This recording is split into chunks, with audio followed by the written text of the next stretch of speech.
Monster Hunter Rise is a video game developed by the entirety of the Japan as another entry into the long-running series that tries to convince gamers that poaching is cool and neat. If you've somehow never heard of the series, then you also probably don't know what bread tastes like, but let me fill you in, you breadless cretin. You're a hunter of monsters that rise your blood pressure, because Monster Hunter is effectively a giant boss rush game, and most of your targets think of you less as a threat and more like this rat. And they kind of have every right to, because in combat, most weapons offered to you are, more or less, different varieties of toothpicks, and some of them are slower than me in a Vegas Pro project, but more on that later. For now, just become a game journalist and think of the game like Dark Souls, except somehow more infuriating. As a Monster Hunter expert who has played all of one previous game, I can give you the rundown on pretty much every single story each game tells, including this one. You, virgin hunter, you live in village. Hungry bird and or lizard makes NPCs mad. Kill bird and or lizard. Get shown an eviler bird or lizard. Town threatened. Kill that one too. Roll credits, then real game begins. In Rise, you awaken to find yourself on Weeb Island, and then literally everything I just said happens, so let's just get to the skull smashing. Beast Slayer Upward's entire gameplay loop is eradicating endangered species because the townsfolk find them too inconvenient, and afterwards making armor and weaponry out of their skin before repeating the process anew. Here's a quick test to check if you're playing the game right. Do you look like a complete and utter jabroni without layered armor? If the answer is yes, then congratulations! You ate enough paint chips off of the ceiling to beat this bear to death. But before you can do that, you'll need a weapon. Now, don't know what to pick? No worries. I got you covered. The Great Sword looks unga bunga, but it's actually quite technical. It's a rare collector's item for the elusive thinking ape. It has typical gorilla-like mechanics, such as super armor, but requires good positioning, as the time between you pressing the button and the attack coming out is equal to that of a mentally deteriorated axolotl. A good greatsword gorilla will engage with precise timing and have heavy knowledge of their target, so that they can properly or just spam tackle until you eventually hit something. The sword and shield is for those who want a little bit of everything, and for people who think not having a weakness is cool and interesting. It comes equipped with guard points, fast buttons, slash attacks for cutting, bludgeon attacks for stunning, vertical mobility, horizontal mobility, iframe moves, charge strikes, good element potential, more fucking guard points! But while the sword and shield is like a burger with everything on it, it's a burger with little sauce. With no major advantages to be recognized for, or disadvantages to build around, it truly is the weapon for the most average of Joes. Wait, what do you mean it can use items unsheathed? The dual blades are the actual unga bunga weapon of choice. It is for true apes who traded their intelligence for a lust to press buttons. And at first glance, it looks like it does more emotional damage than physical. But the thing is, you have to actively try to get hit with these things. They're given so much mobility and a silk bind with so many iframes on it that you would think you're playing a fucking Mugen character. Dual blades are known for being stupid fast paper cutters, made even faster with the Demon Mode and Demon Gauge. The former granting even faster strikes and dodges, and the latter granting you Demon Mode Light whenever the former isn't up. So while they hit like wet paper, they hit often and carry low risk. Highly recommended for my fellow smooth-brained brethren. For the longsword, the best descriptor I have for this weapon comes from a discussion with a friend group involving its downsides. Its main weakness is that your team has to suffer, and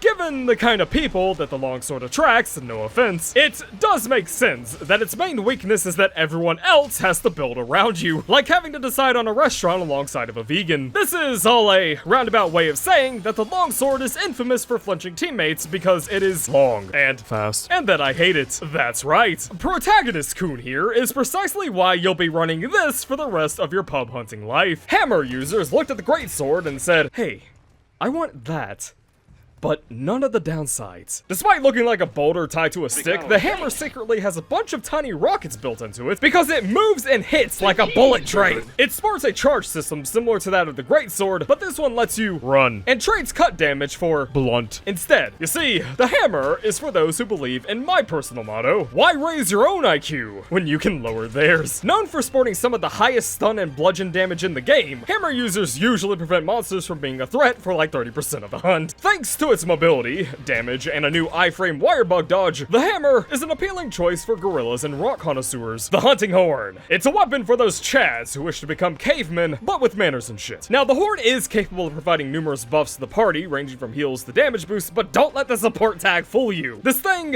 isn't counted as a blunt weapon for shits and or giggles. The horn is like the Luigi to the hammer's Mario. They're both similar and competent at smashing shit, even if one gets more of the spotlight. Also, it can do this.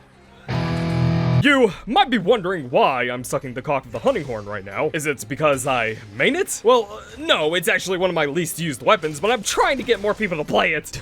Please fucking Christ, I'm tired of parties consisting of 3 longswords. Alright, lance users, I'm sure you're lovely people. I mean, you've never done anything wrong to me, but I'm pretty sure that has something to do with the fact that I've never seen any of you, and I'm likely just talking into the void. But I do have to ask, why? Why this? You know you have a straight upgrade that lets you explode things and literally fly, right? Okay, like, in the last game, I kind of got the appeal because you could become a train at will, but in Rise, everyone can do mid-air flips and have Mario Kart dogs, so why even bother? Like, maybe you're just looking for a more vanilla weapon? Something not terribly over the top and crazy? And you know, hey, that's fine, but in that case, I do have another question. Why would you be playing a fucking Monster Hunter? The Gun Lance is literally just an upgraded lance, and no one can tell me otherwise. It's a handheld bomber jet as far as I'm concerned, and while its neutral mobility is too slow for my taste, I get the feeling the actual users of the weapon would gladly sacrifice their legs anyways if it meant they could get an extra shell. But can you guys please stop fucking wyvern firing me? The honey badger. Their jaws are powerful enough to crack through a turtle's shell. They're more similar to ferrets than badgers, and they're largely resistant to venom. They're infamously known around the internet as an animal that could not give less of a shit about any particular threat or situation that it's in. It will gladly throw caution to the wind and itself at you if it means it can maul you to death before its own life ceases.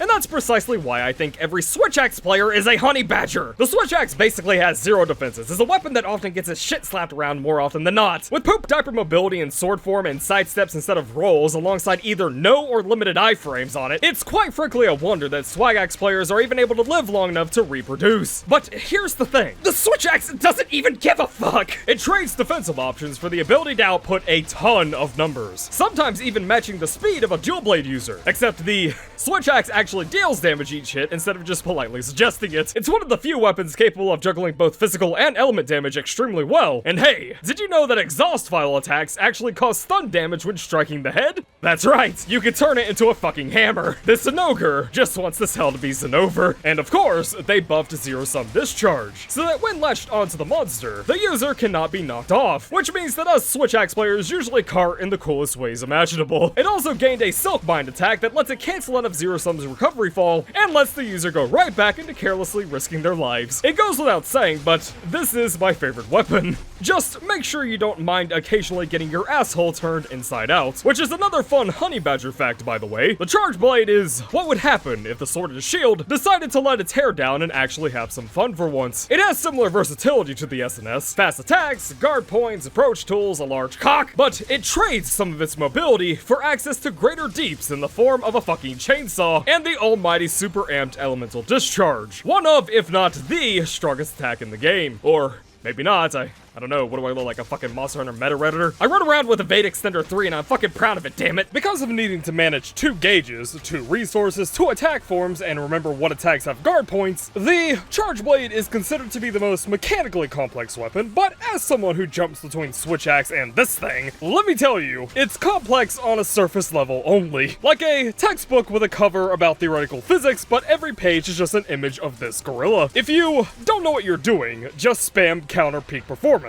It literally plays the weapon for you. If you use the Insect Glaive, then you probably fall into one of 2 categories. 1, you know how to properly abuse the weapon's moveset, with a good understanding of its best attack strings that provide the highest motion values, while also being able to make great use of its insect buffs and mobility to put yourself in the best possible situation without overdoing it. Or 2, you like pretending to be a gyrocopter. I can't say I ever used the bow much, but from what I've seen of you who do use it, you seem to should treat it less like a bow and more like a fucking shotgun, because this thing is fucking close mid-ranged at best. I remember in World when all of you would wall run spread shot everything to death in like 2 minutes, while I was on minute 20 of my Kuluyaku hunt. But you know what? At least I get to keep my stamina, so who's the real winner now? Wait, no, put that down! The heavy bow gun is something that I'm quite familiar with through osmosis, because meta meme lords refuse to stop using it! Its meta DPS ass shows up in almost every single pub hunt that I do in some form or another. And I mean, after all, why wait for a monster to attack and open itself up to do damage when you could just do this? You know how gun control is a raging topic here in the US? Well, in Monster Hunter, I feel like the issue is that bowgun users would realistically put everyone out of a fucking job. Sure, Maverick, go ahead and build your cringe elemental discharge. I'll be over here shooting bombs and razor blades. I also know of the heavy bowgun because of the part where people using it would cluster bomb my asshole into next week, because yes, there is something worse than longsword players. The light bowgun is a more sophisticated tool, trading a little silly damage for the power to move and roll. And it can also shoot friggin' landmines. I think I use the LBG more than its big brother in World, if only because I grew attached to a stupid and expensive KO paralysis sleep CC cycle build that wouldn't let the monster play the video game for like 5 minutes. Now that you have your weapon of choice, you may think that you're ready to enact some good old colonization upon the populace, but you're going to have to wait just a second. You see, I still have to introduce you to the people that you're enslaved to, because whenever you're not out causing the extinction of this bird, you're at the hub making preparations and dealing with the game's numerous craft systems. No, seriously, you fucking craft weapons, craft armors, craft decorations, craft talismans, craft food. I'm gonna craft my pants! Let's start here. This man eats dice and shits poker chips because his main service is spitting out talismans, a type of accessory that comes equipped with various skills and slots. Give him a bunch of monster parts and do a hunt or expedition, and later on you can come collect what he's made. But here's the kick in the cummies. The stats are generated almost entirely at random. So if you're looking for a talisman with, say, weakness exploit level 2 with 2 level 2 slots, all I can say is good fucking luck. You know, there's an old legend that says a Buddhist priest named Nichiren survived his execution because a bolt of lightning struck his executioner, and I'm pretty sure that even he would find these odds bullshit. By the way, remember how I said that you need to do a hunt to complete talisman production? Well, the game doesn't care what level of a hunt you do, it just wants a hunt done before you can grab your goodies. So usually, whenever I start crafting talismans, this bear tends to have a really bad day. Also, get used to seeing this chick, because trust me, you're going to be seeing her a lot, as she allows you to passively farm almost any consumable item in the game. That is including insects, by the way. That's right. She engages in illegal wildlife trade on top of her sus mushroom imports. And really, what are you going to do about it? Call the Monster Hunter police? Nah, you're fully at her mercy. And this applies double to bowgun users. Speaking of animal trade, you are free to recruit an army of up to 21 cats and 21 dogs from this child, after which you can put them to work after hiring them for a modest fee. I use the word hiring loosely, by the way. It seems like in this world, a one-time payment equal to that of 3 of these fish is enough to recruit this sentient being for life and begin sending them out to fight 10 monsters in a row or spend countless hours at this furry boot camp. Now, you're ready to destroy some wildlife. So, let this professional Monster Hunter veteran grant you some facts and logic about what you're going to be dealing with in this game. As mentioned earlier, Devil Eradicator Elevate is effectively a boss fight simulator, so be prepared to get tapped once and lose 50% of your HP, you fucking casual. Speaking of the fights, I often hear people claim that Monster Hunter has battles that feel fair and balanced, and that when they get hit, it is their fault. And this has led me to believe that we're not playing the same game, because Varmint Annihilator Ascend has some of the most bullshit hitboxes I think I've ever seen. I still don't understand how this hurt me. Did his ball hairs come out and tickle my nosy wozy? The series also likes to put you in what I like to call checkmate fuckery. These are scenarios in which you'll get hit, and even though you're not quite dead yet from the hit, you might as well be. Maybe because you get poisoned or lit on fire as you're getting up, and you don't have enough time to take a sippy of your healing splooge juice. Or maybe you decide to insult RNG and have it stun you after just 2 hits. Maybe you shouldn't have gotten hit. But despite this, I can't fucking stop playing it. You will suffer some horseshit. But trust me when I say, the game does a great job at making you want to get back into the fight. Sure, you'll feel like an 8-year-old going up against this gator, but hey,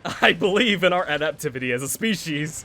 You got this. Going back to this entry in particular, Demon Killer Ascend introduces a whole bunch of new mechanics, including the ability to literally fly. This series has largely been known for having player characters that are about as blessed in the mobility department as a paraplegic snail, often running around like they're wearing full diapers and being unable to sprint for longer than half a minute. But not here, because these cringe weeaboos were granted access to wirebugs. Insects so powerful, they probably could have killed off the hunters and taken their place by now. These bugs not only let you become Gokuto, they also grant you new and exciting attacks called Silkbind attacks that allow you to do incredible techniques such as Jet Plane, Drifto, and Block, but blockier. Capcom also decided to give almost every single weapon some form of Silkbind that grants either guard point or 80 million iframes, meaning that now everyone can be as brain dead as the longsword. Unless you're a Switch X player who were given an attack called Invincible Gambit that doesn't actually make you invincible, because Capcom sucks a donkey weenie. With these changes also came a number of quality of life improvements, such as increased mining speed and the removal of the hunting part of Monster Hunter. Targets now always appear on the map, and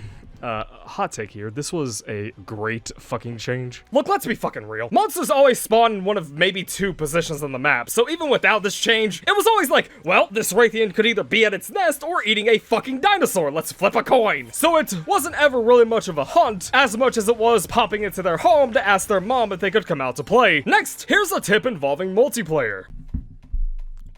Know what you're getting into. Now, from my experience, most pubs are decently competent. Fail rates aren't super high or anything, but at the end of the day, you are entrusting your productiveness of your next 8+ minutes to some stranger who may not even be on the same landmass as you. And it goes without saying that 100% of my hunt failures have come from online play, but hey, that's the risk you take. In return for your patience, your reward is needing to use flinch-free, having monsters captured when you don't want them to be, getting harassed by your allies, and having to split the profits at the end. Lastly, I'm gonna send you on your way with some rapid fire tips. If a monster falls asleep, don't just randomly fucking attack it! I'm looking at you, bowgun users. Either use your strongest single hit attack, or let a teammate use theirs, because the attack that wakes the monster up gets a giant damage multiplier. Speaking of sleeping monsters, putting barrel bombs next to their stupid fucking face is a great idea before acting as their alarm clock. Speaking of barrel bombs, you can toss these down onto monsters after a wirebug jump, and it's objectively the best way to waste your bombs. The same thing can be done with poison smoke bombs. Make sure you know whether you should capture or kill the monster. Certain parts have a higher chance of being acquired via body carve than a cap, and some parts won't drop from a capture at all. So sometimes it might be best to do a solo hunt, lest Longsword McGee here decides to reverb fart trank gas on the monster. Here's a quick lowdown on some of the most important consumable items. Flash pods stun monsters, prevent them from targeting players, can knock wyverns out of the skies, prevent monsters from fleeing, and offer a brief attack window when it wears off.